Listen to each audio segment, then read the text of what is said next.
What's good, YouTube? Warstorm here, coming at you guys with another video. Today I'm going to be doing my part 3 of my Mass Effect 3 ending videos. Today I'm going to be covering Priority Horizon. My last video I did cover Priority Thessia, so I would recommend that before you start this video, go back and watch that one, and then come back to this one once you're finished, because this will give you the full context, because this is a full series. You don't have to necessarily watch the first video if you just want me to see my criticisms of the narrative, but I recommend coming back after you watch that first. And second thing, just a little disclaimer, I do not care about any excess media. To me, it is very important for a story to stand on its own. I understand that there are some novels for the Mass Effect universe that are out there, but I don't care.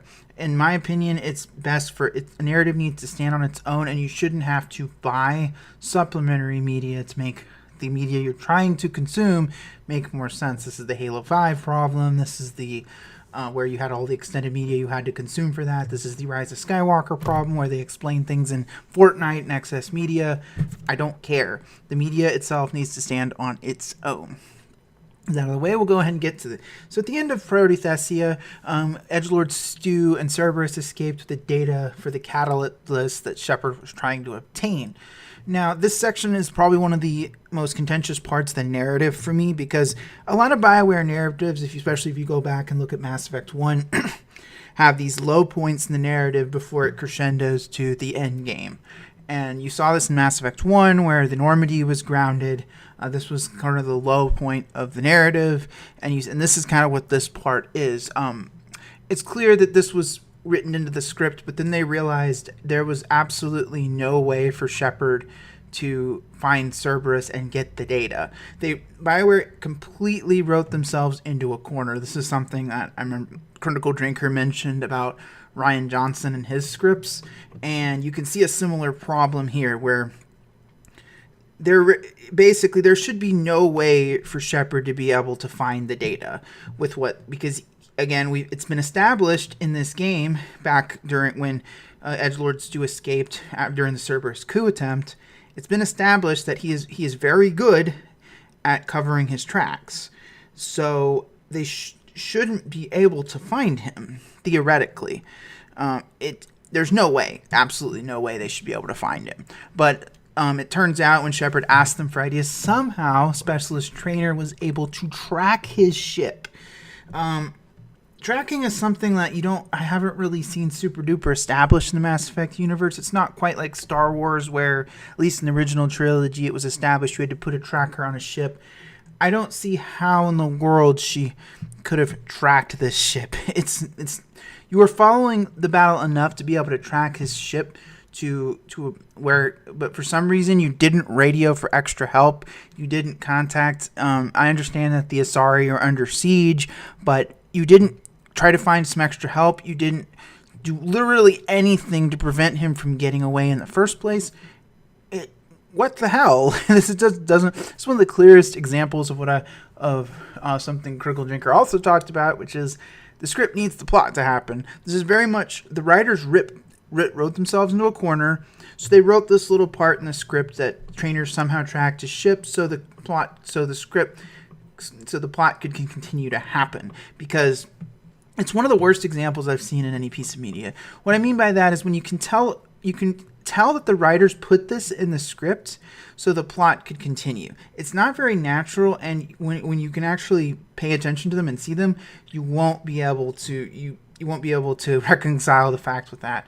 It's pretty clear the Hack Walters and BioWare were working on the story and were like, oh shit, Shepard's screwed unless he can find Cerberus, and put this in the script so the plot could keep moving. It's really stupid, and as I said, it's pretty clear they wrote themselves into the corner the way this was executed. And with all that way, we'll go ahead and get to the mission. So for this mission, you get back to Horizon from Mass Effect 2. This was the world during the midpoint of the game where you fought the Collectors. That's where Edgelord Stu's tracker went cold. So somehow Trainer was able to track him, but his tracking stopped at this point. That doesn't make sense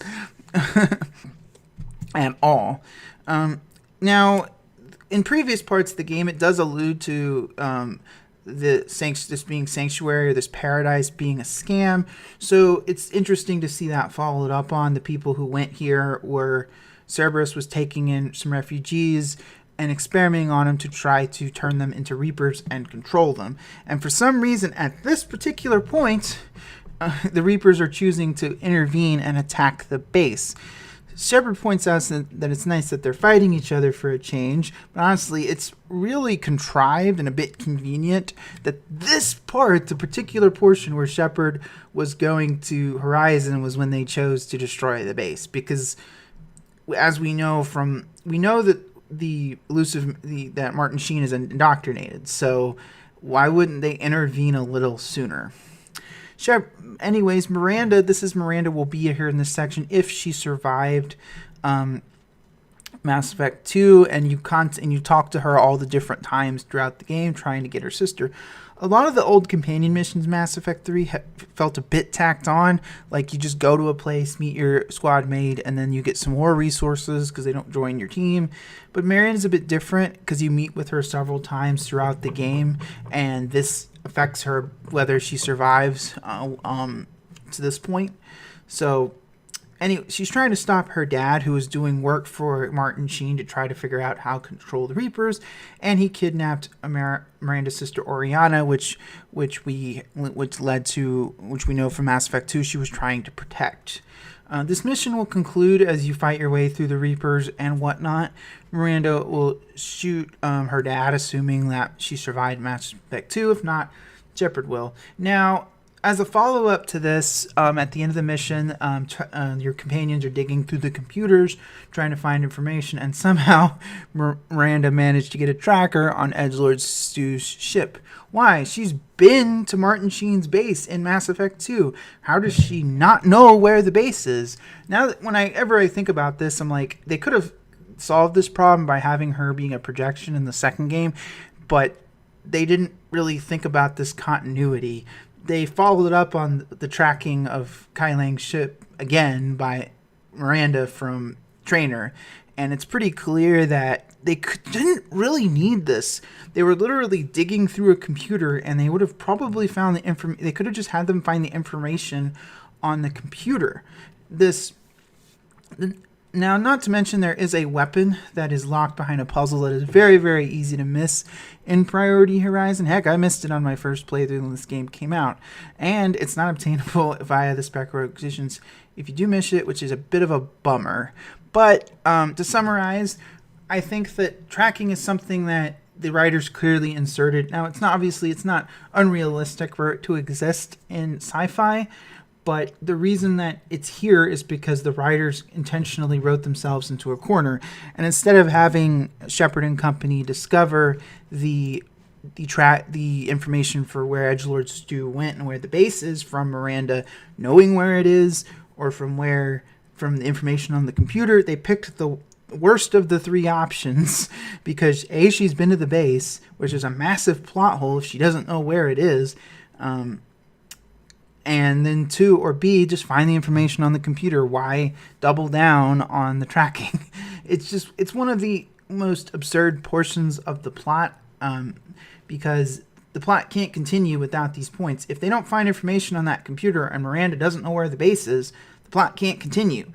So the point is that I feel like this is another section where BioWare really wrote themselves into a corner, and it caused a lot of problems for the entire narrative, because tracking is something that's not really been established in the Mass Effect universe as far as I know, and it just doesn't make sense in these particular scenarios. So anyway, guys, it about comes to the end of the video today. Let me know what you guys think down in the comment section down below. Next week, we will be going into Priority Cerberus HQ, and then we have the Priority Earth mission, and followed by a final video covering some of the DLC. So anyways, as always, I thank you guys for watching. Zorstorm, signing out.